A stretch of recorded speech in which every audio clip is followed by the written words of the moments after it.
జై శ్రీమన్నారాయణ. ఈరోజు శ్రీవ్రత మహోత్సవంలో భాగంగా 21వ రోజు గోపికలందరూ కూడా ఆ వ్రతాన్ని ఆచరిస్తూ ఆ స్వామి దగ్గరికి వచ్చినటువంటి ఆ యొక్క గోపికలందరూ కూడా ఆ మహాలక్ష్మితోటే స్వామి జీవలోకంలో కూడా ఉంటాడు, అమ్మ లేకుండా స్వామి ఉండలేడు కాబట్టి ఆ యొక్క అమ్మ యొక్క పరిపూర్ణమైనటువంటి అనుగ్రహం కలిగితేనే స్వామి మనకు లభిస్తాడనే భావన చేత ఆ యొక్క గోపికలందరూ కూడా ఆ యొక్క నీలాదేవిని అర్థిస్తూ ఇక్కడ చెప్పుకుంటున్నారట ఈ యొక్క పాశ్రంలో. ఏత్తు కలంగల్ ఏదరి పొంగి మీదలిప్ప మాత్తాదే పాల్ షొరియల్ వల్లల్ పెరంబు శుక్కల్ ఆత్తు పడిత్తాన్ మగనే అరువురాయ్. అమ్మా, మేము చక్కటి సంపద కలిగినటువంటి వాళ్ళము. సంపద అంటే మాకు ఇక్కడ గోకులం కాబట్టి ఆవులు పాడి అనేటువంటిది మాకు ఎక్కువగా ఉంటుంది. మరి ఎటువంటి పాడి ఉందట మాకంటే ఆ కుండలన్నీ పెట్టకముందే నిండుతూ ఉన్నాయి, ఇంకొక కుండ పెట్టకముందే అలాగే దారాలు కారుతూ ఉన్నాయట. ఆ పొదుకి కింద కుండలు పెట్టేసరికి అవన్నీ ఎవరు పెట్టుకాల్సిన అవసరం లేదట. అలాగే ఆ యొక్క భగవన్నామాన్ని మనసులో తలుచుకోగానే తమ యొక్క పిల్లలు పాలు స్రవించినట్టుగా సేవించినట్టుగా ఆ యొక్క ఆవులన్నీ భావించగానే ఆ సిరుల నుండి పాలన దారాలుగా కారుతున్నాయట. అలా కారుతూ ఆ కుండలన్నీ కూడా పూర్తిగా నిండిపోతూ ఉన్నాయట. అటువంటి ఆచార్యుడి యొక్క సంపద కలిగినటువంటి వాళ్ళం మేమందరం కూడా అమ్మా. అందుకే అవి ఒక నింట పెట్టగానే ఒకరు పెట్టాలనేటువంటి లేదు అక్కడ. దానిచ్చి అవే ఆ యొక్క ఆళ్వార్ల యొక్క అనుగ్రహాన్ని పొందిన ఎట్లయితే భగవత్ అనుగ్రహం కలుగుతూ ఉంటుందో అలాగే అటువంటి ఆచార్యుల యొక్క అనుగ్రహాన్ని పొందినటువంటి వాళ్ళమమ్మ మేమందరం కూడా. అందుకే ఇక్కడికి వచ్చాము. ఆ నందగోపుని యొక్క కోడల ఊత్తుముడయ్యాయ్. అమ్మా, ఆ యొక్క స్వామి యొక్క అనుగ్రహాన్ని మేమందరం కూడా పొందడం కోసం ఆ పరమాత్మే మాకు ఈ యొక్క దాన్ని ఇస్తాడని మాకు చెప్పాడు. అతనే ఒక ప్రమాణంగా చెప్పి దాన్నే ఒక ఉపాయంగా కూడా మాకందరికి కూడా చెప్పి ఇలా రండి అని చెప్పాడు స్వామి. అందుకే మేమందరం కూడా వచ్చామమ్మా. ఇలా స్వామిని పొందేటువంటి సమయంలో ఇలా ఆటంకపరచడం భావ్యం కాదమ్మా.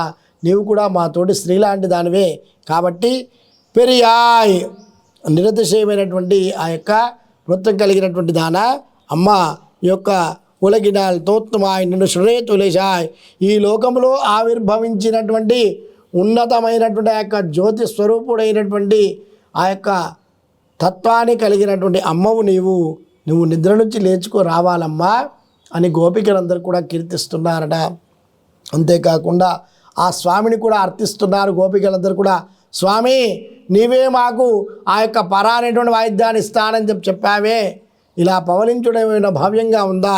లేచి రావాలయ్యా నీవు.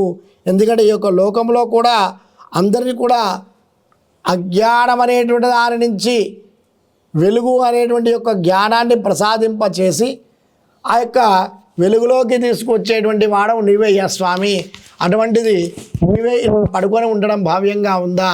లేచి రావాలయ్యా, వచ్చి మా చేత కలిసి ఆ యొక్క మార్గశిర స్నానాన్ని ఆచరించాలి నువ్వు అని గోపికలందరూ కూడా అంటున్నారు. మా రుణకు వలదులందు ఉన్నవా శర్కార ఆ తాదు పందు ఉన్నడి వడివా పోలే.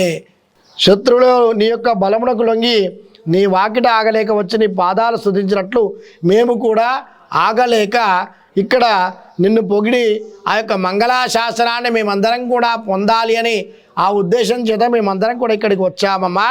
అందుకే ఆ యొక్క స్వామిని మేలుకొల్పడం కోసం నువ్వు లేచి రావాలమ్మా ఇక్కడికి. స్వామిని యొక్క అనుగ్రహం కలగాలి. శత్రువులు వచ్చినట్లయితే నిన్ను చూడగానే నీ యొక్క శంఖంలో నుంచి వచ్చినటువంటి ఆ యొక్క శబ్దం చేత ఎలాగైతే భయపడుతూ వచ్చి నీ యొక్క పాదాల వద్ద శరణు కోరుతూ ఉంటారో అలాగే మేము కూడా నీ యొక్క శరణు కోరడం కొరకై ఇక్కడికి వచ్చామమ్మయ్యా. అందుకే లేచి రావాలయ్యా అని గోపికలందరూ కూడా స్వామిని కూడా ఈ రోజటి పాశ్రంలో మేలుకొలుపుకుంటున్నారు అమ్మతో పాటుగా. అలా ఇద్దరిని అమ్మ లేచినప్పుడే ఆ స్వామి అనుగ్రహం కలుగుతూ ఉంటుంది కాబట్టి అలా ఆ అమ్మని స్వామిని ఇద్దరిని కూడా గోపికలందరూ కూడా ఈ రోజటి పాశ్రంలో మేలుకొలుపుకుంటూ ముందడికి వెళ్తున్నారు. జై శ్రీమన్నారాయణ. రేపటి రోజు పాశ్రంలో ఏ విధంగా స్వామి యొక్క అనుగ్రహాన్ని పొందుతారో గోపికలు అనేటువంటి విషయాన్ని తెలుసుకుందాం. జై శ్రీమన్నారాయణ.